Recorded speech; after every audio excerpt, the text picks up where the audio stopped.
پاکستان کا بہت بڑا نام ہے، بے شک بے شک۔ بے شک اور پورے پاکستان میں سب سے زیادہ بڑا نام کراچی کا ہے۔ بے شک تو اللہ تعالیٰ یہ روش ہم کو برقرار رکھنے کی توفیق عطا فرمائے۔ آمین۔ دراصل ایز اے منسٹر میں 3 مرتبہ اس کراچی شہر کا شکر گزار ہوں، 3 مرتبہ MNA بھی بنا، ماشاء اللہ۔ کونسلر بھی رہا یہاں سے، بالکل بالکل اور میری جو منسٹریز رہی میں ان کے نام اس لیے بول دیتا ہوں تاکہ اس میں کچھ مکس اپ ہو رہا تھا۔ پہلی ministry labour, manpower and overseas Pakistan, ماشاءاللہ دوسری تھی پیٹرولیم اینڈ نیچرل ریسورسز، ماشاءاللہ زبردست، اور اس کے بعد تھی ہاؤسنگ اینڈ ورکس، ہاؤسنگ اور اس کے ساتھ ایڈیشنل چارج تھا انوائرمنٹل افیئرز۔ ماحولیاتی۔ تو ہم جب کراچی میں ہیں تو کراچی میں باغ قائد اعظم کے نیچے جو میوزیم ہے ادھر کوئی بھی جا کر وزٹ کرے، K21 چاہے تو ایک پروگرام کرے، وہ میوزیم اس فقیر نے بنانے کا فیصلہ کیا کیا، ماشاء اللہ، اور زبردست۔ 23 مارچ 88 کو میں نے اس کا خود افتتاح کیا۔ زبردست ماشاءاللہ۔ اور قائد اعظم کے مزار کے چاروں طرف جو گرین باغ ہے اس کا تعلق بھی صحت سے ہے، بالکل ماحولیات سے، ماحولیات کا ہے۔ بالکل بے شک، آج کل موسمیاتی تبدیلی کے ایشو بہت چل رہے ہیں، بالکل تو الحمدللہ کئی ایکڑ کا یہ گرین باغ بنوانے کا فیصلہ جنہیں جو آپ کی صاحب کو وزارت وزٹ کا کرا تھا، کے ماشاءاللہ ان کو قائد اعظم کو مزار پہ دکھا کے، میپ دکھا کے، تبدیلی کرا کے، کابینہ سے منظور کرا کے اللہ تعالیٰ نے آپ کے ہاتھ سے یہ کئی ہوتا ہے۔ ایکڑ کا واہ، باغ جو ہے بہت بنانے کا فیصلہ بہت کرا۔ زبردست ماشاءاللہ۔ اب رہا سوال ان تمام جگہوں پر رہ کر دیکھ لیا میں نے کہ پاکستان کے سرکاری اسکولوں سے ایجوکیشن نہیں ملتی، واہ، کیا بات کہی ہے۔ پاکستان کے سرکاری صحت کے اداروں سے صحت نہیں ملتی، واہ واہ واہ، اس قدر لوگ تکلیف میں ہیں۔ تو اس لیے ارادہ کیا کہ یہ پالیٹکس میں تو اوپر نیچے کا سلسلہ چلتا رہتا ہے، کوشش یہ کی جائے کہ جتنی تیزی سے ڈائبٹیز کا مرض بڑھ رہا ہے، جتنی تیزی سے ڈائلیسس کرانے والا ایشو اٹھ رہا ہے، کھڑا ہو رہا ہے، جتنی تیزی سے ہونٹ کٹے اور تالو کٹے بچوں کا آپریشن کا بہت زیادہ، معاملہ تکلیف دہ صورتحال میں چلا گیا ہے، بالکل تو بہتر یہ ہے کہ اپنی تمام تر صلاحیتوں کو وقف کر کے انسانیت کی خدمت کے لیے واہ واہ واہ واہ، کیا ہیلتھ خوبصورت۔ اور ایجوکیشن اور ہنگامی حالات جیسے ابھی سندھ میں، پنجاب میں، سرحد میں، بلوچستان میں فلڈ کی وجہ پانی سے۔ فلڈ کی وجہ سے سیلاب ہو کی گیا وجہ سے، تھا، بالکل۔ تو الحمدللہ ہماری ٹیمیں نہ صرف کراچی سے اندر جاتی تھی پورے سندھ میں، بلکہ کشمیر کی ٹیم بھی پنجاب آ جاتی تھی، فیصل آباد اور لاہور کی ٹیم بھی آ جاتی تھی، تاکہ پورے ملک میں جو ایک سیٹ اپ ہے ورکرز کا وہ بہترین اس کو مٹیریلائز کیا جا سکے۔ زبردست۔ اور آگے بھائی سے شعیب سے بھی آپ کو بات کرنا ہے تو میں صرف یہ بات عرض کرتا ہوں المصطفیٰ ویلفیئر المصطفیٰ کے حوالے سے کہ دراصل تصور کیسے پیدا ہوا یہ اس نام کا، یہ سوال کرتے ہیں لوگ۔ بالکل دراصل پاکستان ہندوستان بننے سے پہلے ہمارے آبا و اجداد کاٹھیا واڑ بالکل گجرات کے علاقے میں بالکل، رہتے بے ہیں، شک بے شک، اور وہاں سے وہ کاروبار کرتے ہوئے نانا جان حاجی عبدالغنی اور ان کے بھائی حاجی عبدالکریم یہ دونوں حرمین شریفین گئے اور دیکھا کہ سعودی عرب میں نہ پیٹرول ڈسکور ہوا تھا، نہ اچھا سونے کے پہاڑ ایجاد ہوئے تھے، اچھا، غربت تھی بہت۔ تو ان دونوں بھائیوں نے پیسے خرچ کر کے مسجد نبوی کے باہر ایک یتیم خانہ بنا دیا وہاں کے غریب لوگوں کے لیے۔ ماشاءاللہ، ماشاءاللہ۔ یہ اپنے پاکستانی تھے، پاکستانی یہ دو جن ہندوستانی تھے، ہاں مطلب اس بننے وقت سے تو پہلے پاکستان نہیں تھا، پاکستان نہیں 1947 تھا۔ اور افتتاح جو ہے دو بہت بڑی پاکستان کی، ہندوستان کی بہت بڑی دینی ہستیوں سے کروایا۔ ایک مولانا شاہ احمد نورانی رحمۃ اللہ علیہ کے والد زبردست، سبحان اللہ۔ مولانا شاہ عبدالعلیم صدیقی رحمۃ اللہ علیہ، اور ایک وہاں ایک بہت بڑے بزرگ مولانا قطب مدینہ مولانا ضیاء الدین مدنی، ان دونوں حضرات کو بلا کر افتتاح کرایا۔ افتتاح کے لیے اب تو کینچیاں میں چلتی ہیں، ہاں ہاں ہاں، وہ تو پہلے تو دعا ہی ہوتی تھی، بے شک، وہ دعا کر دی انہوں نے، اور ساتھ میں یہ مشورہ بھی دے دیا آپ نے بنا تو لیا ہے لیکن بعد میں مسجد نبوی کی توسیع ہوگی تو یہ یتیم خانہ بیچ میں رکاوٹ بنے گا۔ صحیح، تو انہوں نے کہا ہم تاجر ہیں، ہمیں آپ گائیڈ کر دیں، بزرگ ہیں کہ ہم کیا کریں، آپ دینی رہنمائی کر دیں۔ انہوں نے کہا آپ ایک لکھ کے دے دیں وصیت کہ جب بھی مسجد نبوی کی توسیع کے لیے اس بلڈنگ کی اور جگہ کی ضرورت ہو تو ہم آپ اس بلڈنگ کو توڑ دیں اور جو اس کا کمپنسیشن بنتا ہو وہ ہمارے خاندان کی طرف سے مسجد نبوی میں لگا دیں. سبحان اللہ. یہ بات سنتے سنتے ماں کی گود میں بڑے ہوئے, ماموں سے خالوں سے یہ باتیں سنی تو ارادہ یہ کیا آپ کے کہ نانا اور دادا تھے جن کا آپ نے ذکر دونوں کیا, نانا ایک اور نانا تھے ایک دادا تھے جنہوں نے یہ بنایا تھا. واہ واہ. تو بس ان کو اللہ تعالیٰ ان کے درجات بلند فرمائے, اور ان سے سمجھ کر ذہن بن گیا تھا کہ ویلفیئر کا, بھلائی کا, یتیم خانے کا کام کرنا ہے. وہ اللہ تعالیٰ لے رہا کیا ہے. زبردست. بچوں کا ہمارا یتیم خانہ ہے, آپ اندازہ لگائیں یتیم بچوں کا کتنا کیلیبر اوپر گیا ہے کہ 5 مرتبہ مختلف گورنرز اپنے یہاں بدعوت پہ ان بچوں کو بلا چکے ہیں, اچھا ماشاءاللہ ماشاءاللہ. اور ان کی وہاں ہوسٹنگ کرتے رہیں گے بالکل کہ یہ کھانا کھاؤ بیٹے, یہ کھاؤ سر. کیا ماشاءاللہ ماشاءاللہ. اللہ حاجی کا صاحب میں یہاں صرف ایک بات ضرور کہنا چاہوں گا کہ جن کے آبا و اجداد مسجد نبوی کے صحن میں نیکی کا بیج بوتے ہیں ان کی اولادیں یہی کام کرتی ہیں. یہ دیکھیے آپ کہ آقا رسالت صلی اللہ علیہ وسلم کی اس سرزمین پہ کیسی برکت ہے, کیسی رحمت ہے, کیسی نعمت ہے. شعیب بھائی آپ کی طرف آتے ہیں, کاروباری شخصیت ہیں, بزنس مین ہیں, لیکن آپ جتنے خوش اخلاق ہیں, جتنی مروت والے ہیں, ہمارے یہاں پاکستان میں عام طور پہ اتنے مروت والے بزنس مین نہیں ہوتے, تو بلڈرز لائن میں آنے کا کیوں سوچا؟ کیا فور فادرز تھے, اس وجہ سے آئے تھے آپ؟ اور پھر کیسا پایا اس لائن کو؟ اور اپنے بزنس کے حوالے سے تھوڑا سا, جس طرح انہوں نے مصطفیٰ ویلفیئر کے حوالے سے بتایا, آپ بھی کچھ اپنے بارے میں بتائیں. بسم اللہ الرحمن الرحیم.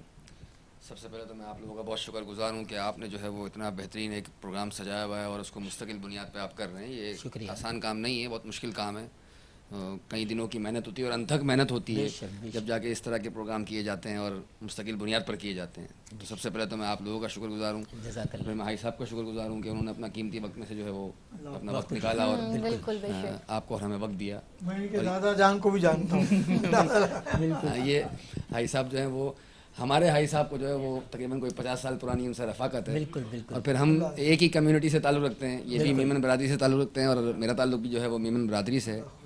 جہاں تک رہا کہ پراپرٹی کے حوالے سے اور کنسٹرکشن اور ڈیولپمنٹ کے حوالے سے, تو بالکل ایسا ہی ہے کہ میرے 4 فادرز یہی کام کرتے تھے, تو میں بھی اسی فیلڈ سے منسلک ہوں. اور الحمدللہ انہی لوگوں کے جو تجربے ہیں, اس تجربے کی بنیاد پر ہمیں کوئی نئے تجربے کرنے نہیں پڑے.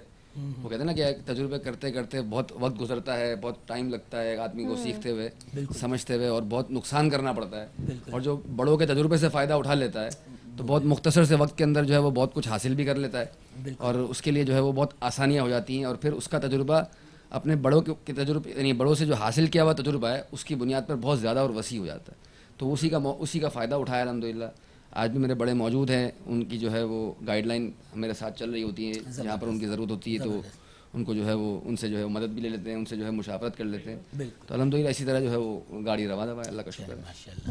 بہت خوب. اور آپ نے جسے بتایا بزنس کا, تو میں اسی سے ریلیٹ کر کے آپ کے پاس ہی کوسچن لے کر آؤں گی اپنا, کہ آج کل ایز یوزول جیسے ہم دیکھ رہے ہیں کہ ہمارے پاکستان میں نوکریوں کی بڑی کمی ہے, اور جو نوجوان نسل ہے وہ بیچاری در بدر پھر رہی ہے اپنی ڈگریز کو لے کر, نوکریاں نہیں مل پا رہی انہیں.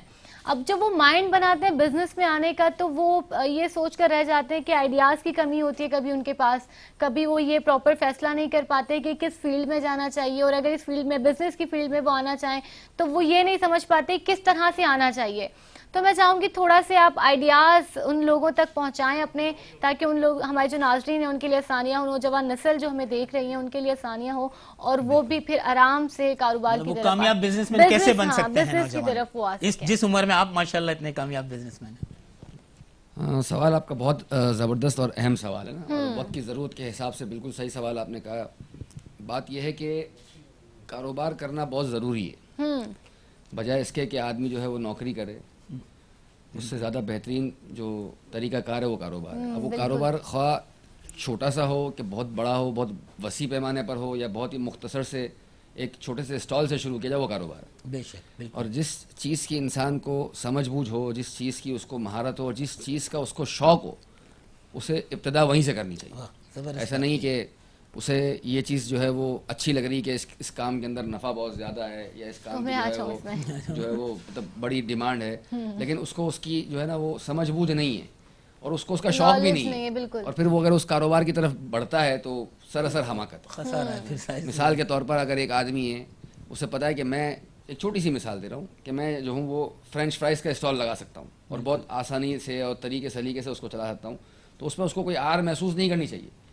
وہ اس کو شروع کرے, اگر اس کے پاس جو ہے وہ صلاحیت ہے اور اس کا جو ہے وہ دل لگتا ہے اس کام کے اندر اور اس کے اندر جو ہے وہ اس کی ترتیب بنتی ہے, تو وہ ایک اسٹال سے ایک بہت بڑی انڈسٹری کھڑی کر سکتا ہے. یہ چھوٹی سی مثال. بے شک بے شک. اور دوسری بات یہ کہ کاروباری جو حضرات ہوتے ہیں نا, وہ جب کاروبار کی طرف موو کرتے ہیں تو ان کا دماغ پھر وسیع سے وسیع ہوتا چلا جاتا ہے, کیونکہ وہ سیکھتے رہتے ہیں. وسعت آتی جو نوکری کرنے والا جو افراد ہیں, جو نوکری کرنے والے افراد ہیں, وہ صرف تالاب کے اندر ہی ہوتے ہیں.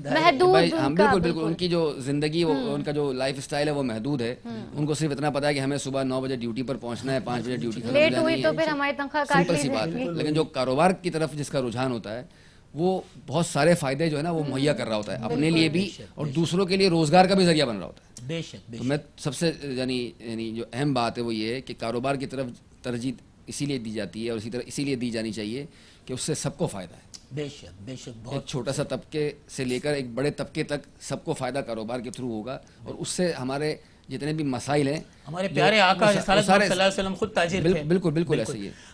حاجی صاحب, میں آپ سے ایک چیز صرف لازمی پوچھنا چاہوں گا, ہمارے پاس وقت محدود ہوتا ہے لیکن یہ چیز میرے دل کو بھی میں جاننا چاہتا ہوں خود بھی, کہ سیاستدان, پھر مذہبی شخصیت, پھر اس کے بعد سماجی کارکن, تینوں میں سے سب سے بہترین روپ اور مقام اور رتبہ اور درجہ کون سا لگا اور کیوں؟ بہت اچھا سوال ہے. اگر آدمی ایمانداری سے عوام الناس کی مدد کرنا چاہے تو فورسفل پوزیشن پالیٹکس کے ذریعے ہوتی ہے. بالکل. مثلا ایک منسٹر اگر چیف سیکرٹری کو فون کرے گا تو چیف سیکرٹری اپنے پی اے کو کہے گا پہلے مجھے لائن پہ لو, پھر سر ہیں, سر سے میری بات کراؤں. ایک بات. لیکن پالیٹکس میں ہمارے ہاں دیانتداری کا رواج بہت کم ہے. بالکل. میں اللہ کا شکر کرتا ہوں اس مقدس رات میں, مقدس مہینے میں, مقدس عشرے میں, کہ میرے اوپر ایک پھوٹی کوڑی کا الزام نہ آج تک لگا ہے, نہ تا قیامت لگ سکتا ہے. آمین. بالکل. مذہبی بیک گراؤنڈ ہونے سے آپ کی زندگی کو محتاط طریقے سے گزارنے کا سارا نظام اسوہ حسنہ کی روشنی میں آپ کو مل جاتا ہے. اور سوشل ورکر تو اگر ہم اپنے اسکول اور کالجز میں بچوں کو شروع سے سوشل گیدرنگ والا بناتے, ہم پڑھاتے تو ہیں کہ اے مین از اے سوشل اینیمل, بالکل, لیکن اصل میں سوشل تربیت نہیں ہوتی. بالکل صحیح بات. کورس میں ایسے اسباق بھی نہیں ہوتے. لیکن آپ سنتے ہیں, پروگرام کرتے ہیں کہ سرکار دو عالم صلی اللہ علیہ وسلم بھی, تمام صحابہ بھی, تمام اہل بیت اطہار بھی سب غریب پرور تھے. بالکل. بھوکے کو کھانا کھلانا, بالکل, یتیم بچے کی تربیت کرنا. اور اسی طرح سرکار دو عالم صلی اللہ علیہ وسلم فرمایا جو دنیا میں یتیم کے ساتھ اچھا سلوک کرے گا جنت میں وہ میرے ساتھ اتنا قریب ہو.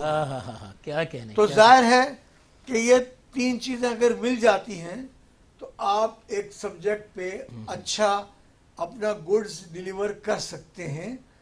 مطلب یوں میں کہہ سکتا ہوں کہ مذہبی خاندان تھا تو مدینہ شریف میں یتیم خانہ بنایا. یتیم خانہ بنایا تو اٹ مینس کہ ایک سوشل کام کیا انہوں نے. بالکل بے شک. پھر پاکستان بننے کے بعد ایسے احباب ہم سب ایک ساتھ مل گئے جنہوں نے مل کر اس کام کا نام ہی نبی کریم صلی اللہ علیہ وسلم کی نسبت سے المصطفیٰ رکھ دیا. کیا کہنے. تو اب یہ کام جاری ہے اور یہ ہم اپنی خوشی سے کہتے ہیں کہ کوئی کم سے کم 10,000 ایسے رضاکار تو المصطفیٰ کے ہوں گے جن کے ذہن میں ہر وقت یہ فکر ہے کسی غریب کی مدد کرنا, کیا کہنے. پڑوسی بھوکا نہ ہو, کھانا کھلا دیں, افطاری کرا دیں.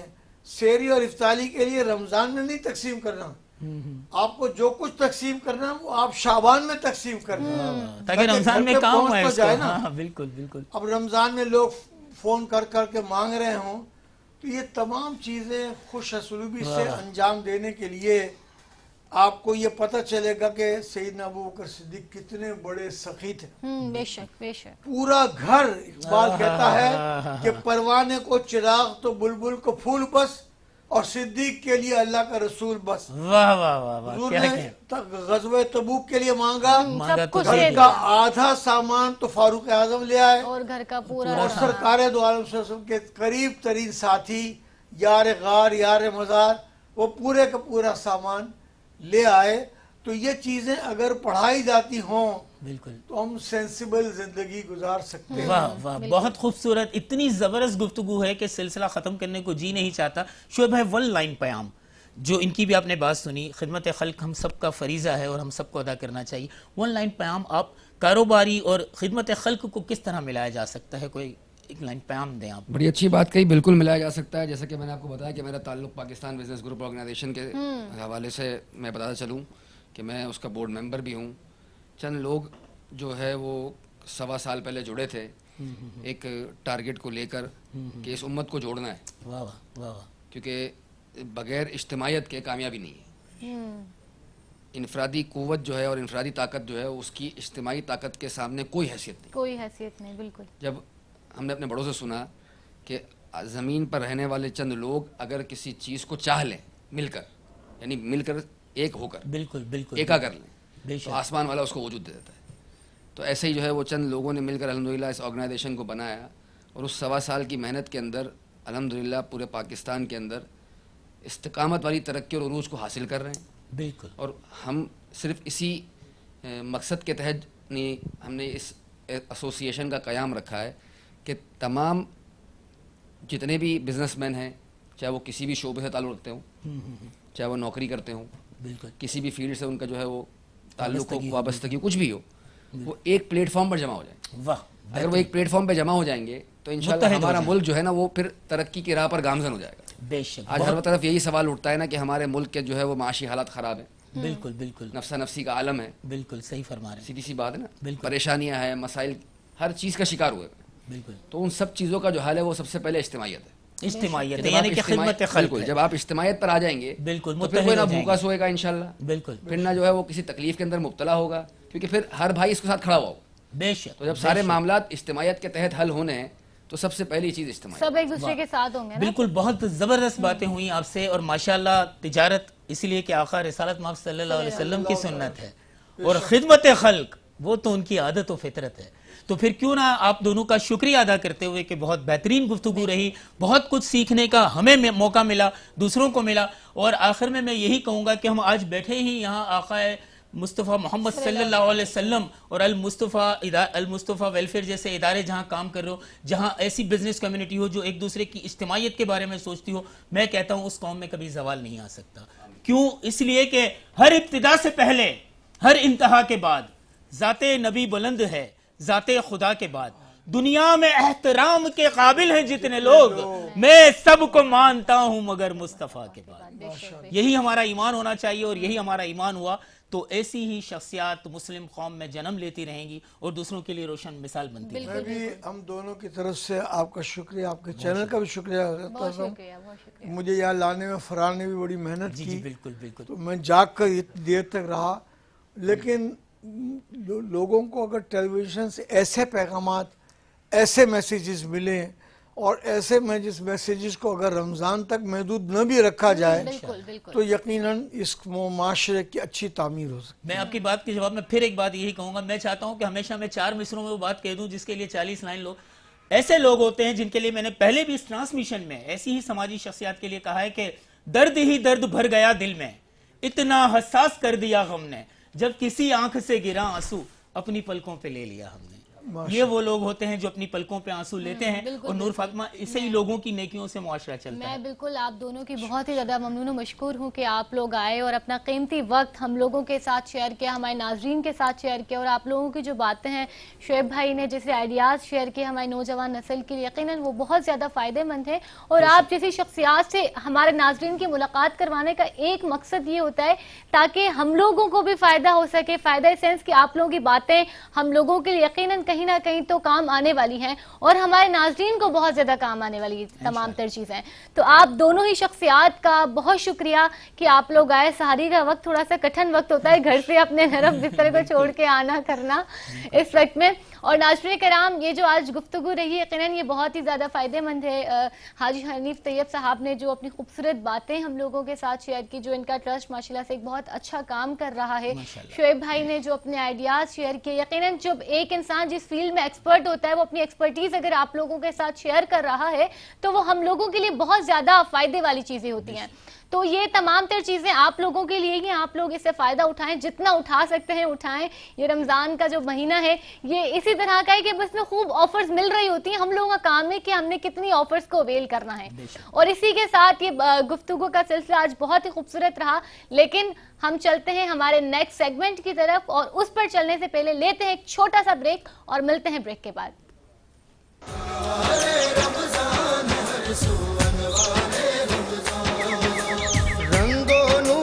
بارش ہر جا رحمت ہی رحمت ہے ہر پل, ہر مسجد ہر گھر